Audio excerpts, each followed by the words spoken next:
The squadron had then moved up to North Weald in Essex. Now, North Weald, if you don't know, is just a mile or two north of the M25. It's Epping, that sort of place. And I flew from the first time up there on the 3rd, and I had a brand new aircraft. And I remember taking off in the late morning of that day, and we were told that 200 plus enemy were coming in our directions, and we climbed out rapidly in order to get to the proper fighting height, and they were over at about 15 or 16,000 feet, and we were scrambling up full throttle, going around circles, trying to get up to their height. And I wasn't noticing particularly where we were. I looked over the side of my aircraft, and I saw with rather surprise we were over North Weald, except that North Weald wasn't there. There were 120 500-pound bombs had just been dropped on it. And there was an enormous cloud of black and brown smoke.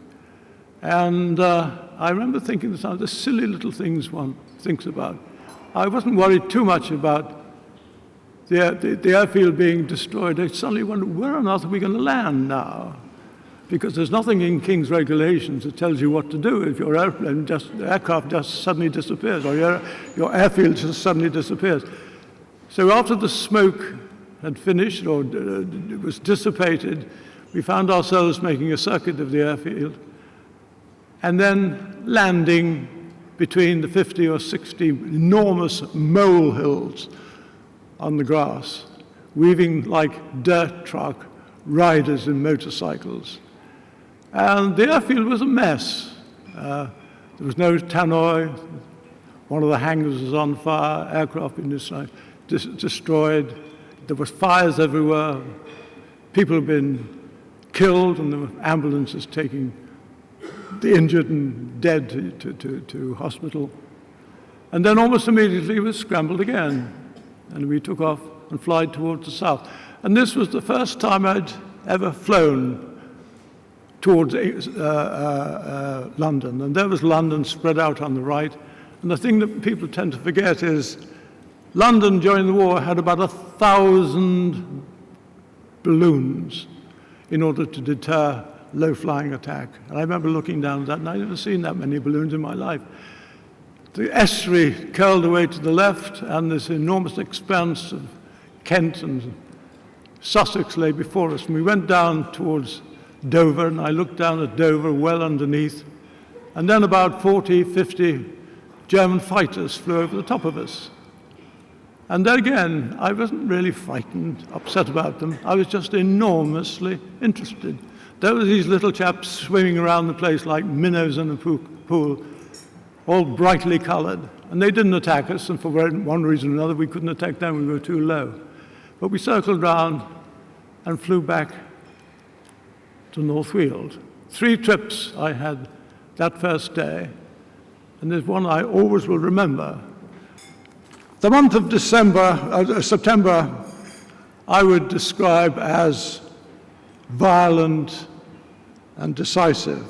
In 20 days, because we couldn't fly every day because of the bad weather occasionally, and I remember on those 20 days I flew 51 sorties.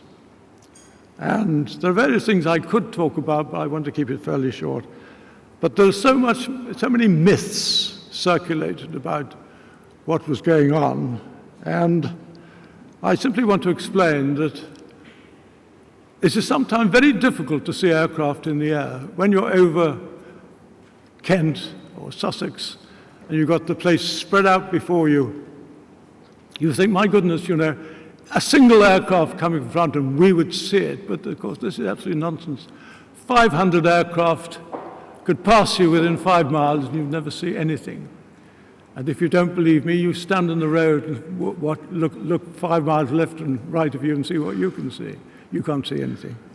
And the good thing about the ACAC, of which there were hundreds and hundreds of guns, they used to send up clouds and clouds of buffs and shells bursting. And we always used to fly towards the ACAC. And then in the middle of the ack would be the enemy. And there they would be, 20, 40, 50, 60, surrounded by fighters. And time again, as you flew there towards them, 12 of you, and you think, my God, where do we start? Because it is a problem. And then there's another thing that I want to talk to you briefly about, and that is the hurricane. Hurricane has a tremendous reputation, and of course, 2/3 of the hurricanes formed the bulk of our defensive force. And they were a delightful aircraft, but they were very old aircraft, old in terms of design. And in fact, they were obsolete, or obsolescent, even before the Battle of Britain started. And it had very, very good points, but there were one or two very serious shortcomings. And the first of it was the Hurricane caught fire in the air very easily. It had 3 petrol tanks, usually 30, 30, 30, and 2 of the petrol tanks were by the pilot's feet. And as soon as we were attacked from a chap behind, the first thing to go up was the petrol tanks.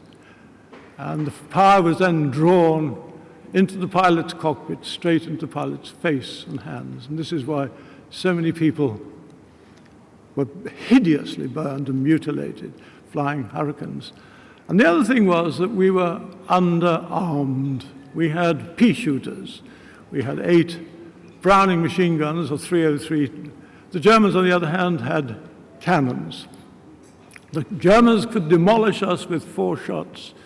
Sometimes we would fire 100 shots into a Junkers 88 or something like that, and it'd still keep flying on.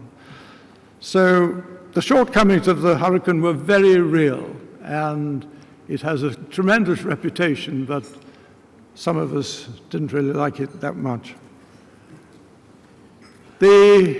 Fast forward now to the 7th of September, and Hitler made a fatal mistake. He made a decision that was to cost them the Battle of Britain. Apparently, Bomber Command had gone sufficiently into Germany that they bombed Berlin. Hitler was absolutely infuriated. And he rang up Goering and said, forget about what we've decided on before. Attack the British towns. Destroy their ability to fight. And from that day onwards, the bombers attacked our cities. They razed the east end of London to the ground. And for the next 3 years, they attacked every major city in the country. Now, I remember on that day, I flew 4 times that day, usually about 5 hours a day, 5 or 6 hours a day.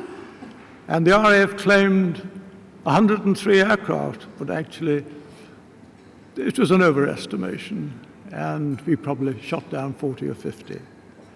Now, this is the point I want to get across to you. Because we invariably attacked the German bombers from behind, whilst we were attacking the German bombers, the German fighters behind us were attacking us. And 249 Squadron, on one particular day, we lost 7 Hurricanes almost in as many minutes. And when we finished up the day, at the end of the day, about 8 o'clock in the evening, we had 5 aircraft remaining out of 18. Now, the magical thing about it was, by lunchtime the following day, all the aircraft were replaced. Now, where they came from, I don't know, or we didn't know. We didn't really care. All we knew was they turned up. And there was a little chap called, who was in charge of the Daily Express, Lord Beaverbrook. Small chap, and I don't think he was very, I never met him, but I heard he wasn't a very pleasant chap. But he was a ball of fire when it came to business, and he and Churchill were splendid in that respect. They got things done. And the business of replenishing the aeroplanes in the squadron was really a turning point in the Battle of Britain, because we were never short of aircraft. Short of pilots towards the end, yes. Never short of aircraft.